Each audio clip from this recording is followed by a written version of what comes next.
సజ్జల రామకృష్ణారెడ్డి గారు చాలా తెలివిగా మాట్లాడుతున్నానని అనుకుంటున్నాడు. సజ్జల రామకృష్ణారెడ్డి గుర్తుపెట్టుకోవాల్సింది ఏంటంటే, ప్రజలకు మీ మోసాలు మొత్తం తెలిసిపోయాయి. మద్యం స్కామ్కు ఆధారాలు లేవా? ఆదాన్ డిస్టిలరీస్ సంవత్సరం వైసీపీ అధికారంలోకి వచ్చిన తర్వాత తెరిచారు. 2019 డిసెంబర్లో స్టార్ట్ చేశారు. అప్పటి వరకు అసలు డిస్టిలరీలే లేని ఆదాన్ సంస్థకు ఏకంగా 800 కోట్ల రూపాయల ఆర్డర్లు ఎలా ఇచ్చారు రెడ్డి గారు? ఏపీ బేవరేజెస్ కార్పొరేషన్ ఎండీగా వాసుదేవరెడ్డిని నియమించిన స్వయంగా సీఎం కార్యాలయం ఎందుకు ఆదేశాలు జారీ చేసింది? అదే వాసుదేవరెడ్డి ఆటోమేటిక్గా పర్చేజ్ ఆర్డర్లు ఇచ్చే ఓఎఫ్ఎస్ విధానాన్ని పక్కన పెట్టి మాన్యువల్ విధానాన్ని అనుసరించమని ఎందుకు ఉత్తర్వులు ఇచ్చారు రెడ్డి గారు? ఇవన్నీ మేము చేసిన ఆరోపణలు కావు, రికార్డెడ్ ఎవిడెన్స్. దీనికి సంబంధించిన డాక్యుమెంట్లు కూడా ఉన్నాయి. ఆన్లైన్ విధానం కాకుండా నగదు లావాదేవీలనే ఎందుకు కంపల్సరీ చేశారో చెప్పగలరా రెడ్డి గారు? ఇలాంటి ప్రశ్నలకు సజ్జల రామకృష్ణారెడ్డి సమాధానం చెప్పగలవా? అయినా సిట్ చేపడుతున్న విచారణ కాసేపు పక్కన పెట్టి మాట్లాడుకుంటే, గత 5 ఏళ్ల కాలంలో మందు తాగిన వారితో ఒక్కసారి మాట్లాడితే చాలు నిఖార్సమైన నిజం బయటకు వస్తుంది. మీ మొహాన ఎలా వస్తారో అర్థమవుతుంది. మీరు సరఫరా చేసిన నాసిరకం మద్యాన్ని తాగుతూ మీ ప్రభుత్వాన్ని, నాటి సీఎం జగన్ రెడ్డిని బండబూతులు తిట్టారు, తిడుతూనే ఉంటారు. ఇదే విషయాన్ని మీరు అధికారంలో ఉన్నప్పుడు మంత్రులు కూడా చర్చించుకున్నారు. కాకపోతే అప్పుడు మీరు ఆ డబ్బుల మైకంలో పడి మీరే గుర్తించలేకపోయారు. నాసిరకం మద్యంతో ప్రజల మరణానికి కారణమైన విధానం తెచ్చిందే కాకుండా పైగా దానికి ప్రజామోదం లభించిందంటావా రెడ్డి గారు? అసలు నువ్వు మనిషివేనా? ఒక్కటి మాత్రం నిజం చెప్పాడు. వైసీపీ విధానానికి అనుగుణంగా మేము పాలసీ చేశామని ఒప్పుకున్నాడు. అందిన కాడికి దోచుకోవడమే మీ విధానం. దానికి అనుగుణంగానే మీ పాలసీని తెచ్చారు. ఈ విషయాన్ని ఒప్పుకున్నందుకు ధన్యవాదాలు సజ్జల రామకృష్ణారెడ్డి గారు.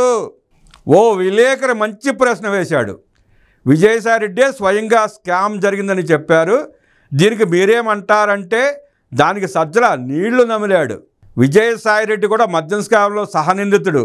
ఆయనే ఇందులో స్కామ్ జరిగిందని పక్కాగా చెప్పారు. అయినా సజ్జల రామకృష్ణారెడ్డి ఇంకా బొక్కాయిస్తున్నారు ఎందుకు?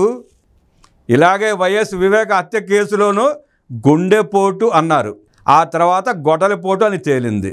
అయితే ఆ గొడ్డలి పట్టుకుంది చంద్రబాబు గారు అన్నారు మీరు.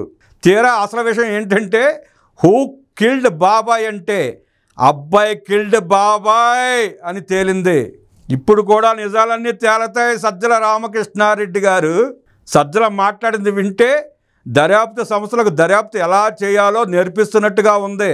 అధికారంలో ఉన్నప్పుడు చంద్రబాబును ఏ విధంగా దర్యాప్తు చేయాలో సిఐడి వంటి విభాగాలకు చెప్పిన సజ్జలకు ఇంకా అలవాటు తప్పినట్టు లేదు, లేదా ఆ మైకుల నుంచి ఇంకా బయటికి రాలేకపోతున్నాడు.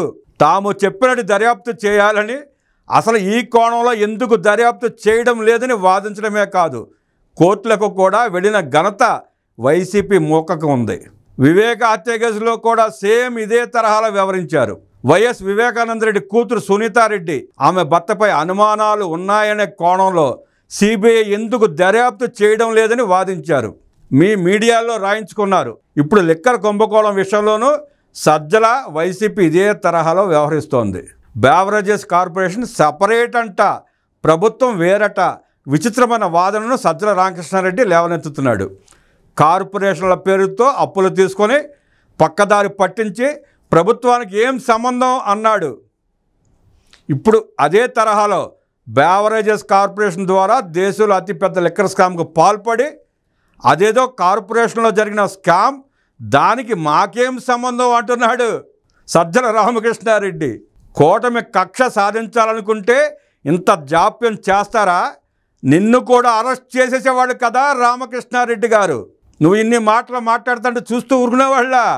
కక్ష సాధించేవాళ్ళైతే చట్ట ప్రకారం వెళ్తామని ముఖ్యమంత్రి చంద్రబాబు గారు స్పష్టంగా చెబుతున్నారు.